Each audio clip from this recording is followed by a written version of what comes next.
Halo, jumpa kembali bersama saya Bagus Official. Dan juga saya Bagus Channel. Sama-sama bagus kita guys. Dan yang ada di tengah ini Aista Channel. ada Aista Channel. Jangan lupa dong di klik ya, biar nanti selalu ada notifikasi terbaru ketika kita sedang update video. Nah, pada kali ini kita mau membahas tentang apa nih Mas? Tentang menanam budidaya singkong. Menanam singkong. Nah, kebetulan juga saya sendiri seorang petani singkong, dan beliau ini Mbak Aista petani singkong juga. Ya, kemarin menanam berapa meter? 3.000 berapa? 3.600-an lah. 3.600. Satu patok kalau di sini. Satu patok luar biasa guys. Kalau aku hanya 1.500. Nah, ada pertanyaan apa nih Mas Bagus nih?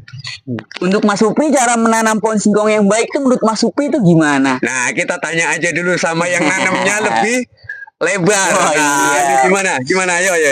Ya, pertama-tama kita pilih bibit dulu ya. Yang paling penting adalah pemilihan bibit. Karena kualitas bibit itu nanti yang akan mempengaruhi pertumbuhan dari tanaman singkong ini. Kalau bibitnya dari awal sudah jelek, gimana dia akan menghasilkan singkong yang baik gitu kan. Apalagi singkong yang lebat. Nah, untuk bibit yang baik, kita pilih yang memiliki bekas pelepah daun ini rapat seperti ini. Oh, harus yang rapat harus ya? Harus yang rapat ya. Nah, ini jangan ambil yang terlalu tua, jangan juga yang terlalu muda. Yang sedang-sedang aja. Yang sedang-sedang saja, kayak lagu ya. Nah, kalau yang kecil kayak gini juga jangan. Ini terlalu kecil, ini nanti juga kurang lama maksimal. Ya? Betul sekali. Dia masih pembesaran batang ya jadinya ya. Jadi pasnya yang seperti ini nih, segini nih. Nah, ini menurut pengalaman Mbak Aista, ini budidaya singkong ini yang paling penting sekali. Ya. Selain dari bibit, itu hal yang mendominasi supaya untuk mencapai dalam keberhasilan memiliki umbi yang lebat itu dari faktor apa sih? Paling penting juga nih faktor media tanam. Nah, itu saya sangat setuju. Penting sekali. Nah, kalau kita menyiapkan media tanam yang ala kadarnya, tentunya dia akan menghasilkan umbi ya seadanya gitu ya. Jadi gini ya. Ternyata kalau untuk menghasilkan umbi yang lebat itu rahasianya adalah media tanam itu sendiri yang paling utama, yang mendominasi ya. Lalu yang kedua pemilihan bibit, tadi bibit unggul kita harus tahu gitu ya. Jadi yang memiliki tunas yang rapat dan berukuran besar atau sedang, tapi tidak terlalu tua dan tidak terlalu muda. Itu poinnya. Poinnya itu. Nah, terus dalam penyiapan lahan sendiri, ini supaya kan gini ya, kalau menanam singkong hanya menghasilkan umbi yang lebat, memiliki bobot yang banyak, itu kan mudah sekali. Siapapun mampu melakukan, apalagi dengan cara sistem okulasi. Jadi yang di bawah itu umpamanya, yang di bawah seperti ini, mohon maaf ya, seperti ini, mungkin saya akan mencontohkan. Ini singkong umpamanya keju, terus kemudian untuk entres ya, saya akan ambil contohnya dulu. Untuk entresnya seperti ini, kita sambung pucuk seperti ini dengan singkong karet. Nah, itu umbinya di dalam satu pohon itu bisa 50 kilo sampai 2 kintal. Percaya atau tidak? Nah, mantep ya. Makanya ikuti terus, stay tune, selalu update video terbarunya dari Bagus Official. Nah, nanti biar tahu kita akan mempraktekkan bagaimana cara okulasi dan menghasilkan umbi segitu banyaknya. Tapi tentu tidak akan sempurna Mas kalau hanya lebat. Sekarang kita memiliki umbi yang lebat. Tekniknya tadi dengan cara okulasi. Singkong itu ada yang memiliki rasa langu, ada yang memiliki rasa pahit. Nah, bagaimana caranya umbinya lebat tapi dia terhindar dari rasa pahit dan langu itu? Nah, menurut Mbak Aista, untuk menghindari singkong yang seperti itu agar dapat menciptakan rasa yang gurih ketika digoreng sering atau mungkin direbus aromanya sangat menggoda, terhindar dari rasa pahit dan langu, itu apa sih rahasianya?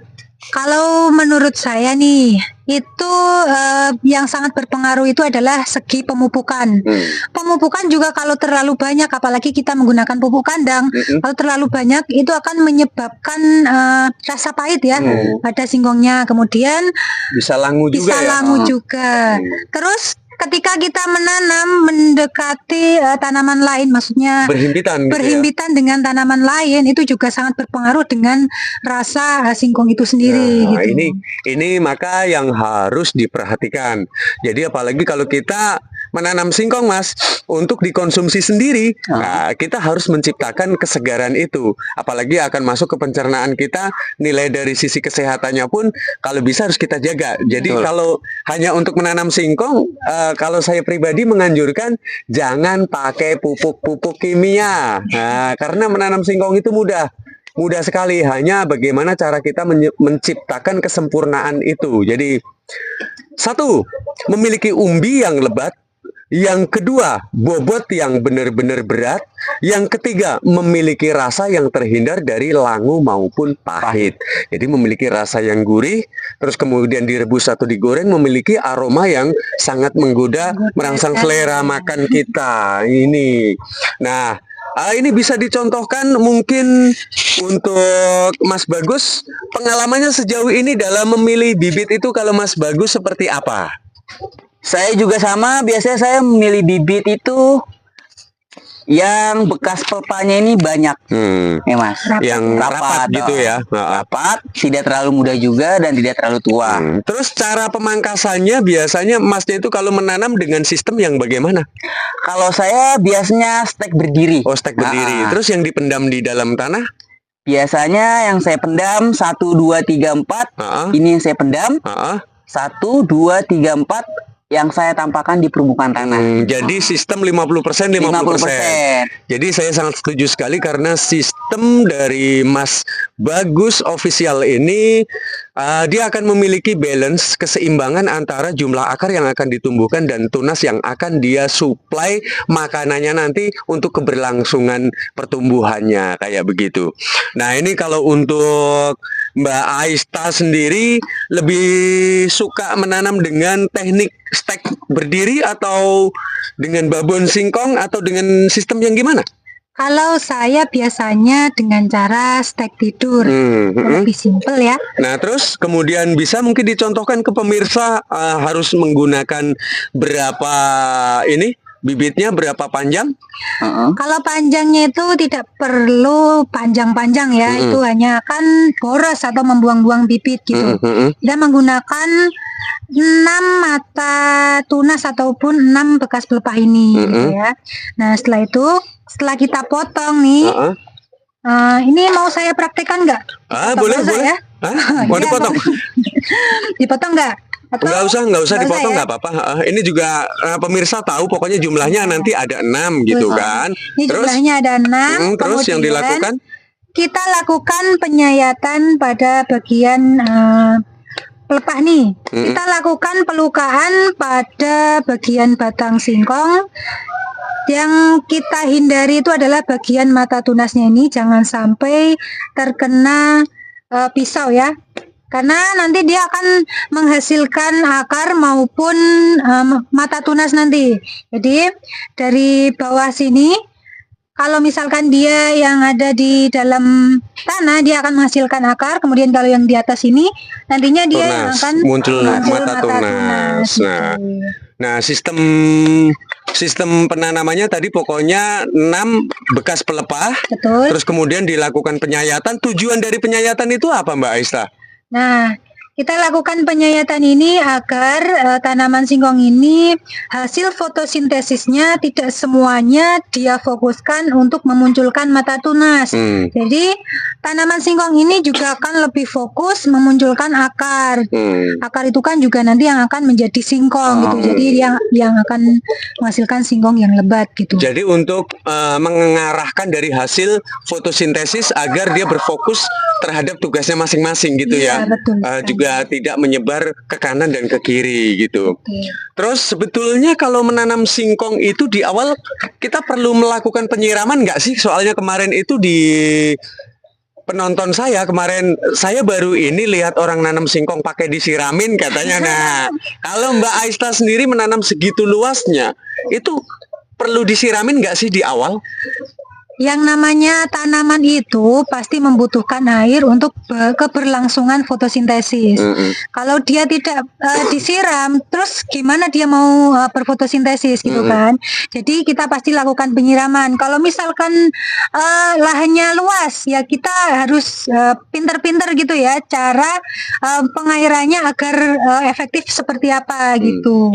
Juga setahu saya kan karena singkong ini sebetulnya dia sudah mampu menyimpan makanannya ya. Jadi nggak perlu sering-sering juga kita menyiram. Tapi begitu media tanam itu sudah benar-benar mengering, ya kita harus lakukan pelembapan pada media tanam. Nah, nanti dia akan diserap karena di tengahnya ini ada busanya.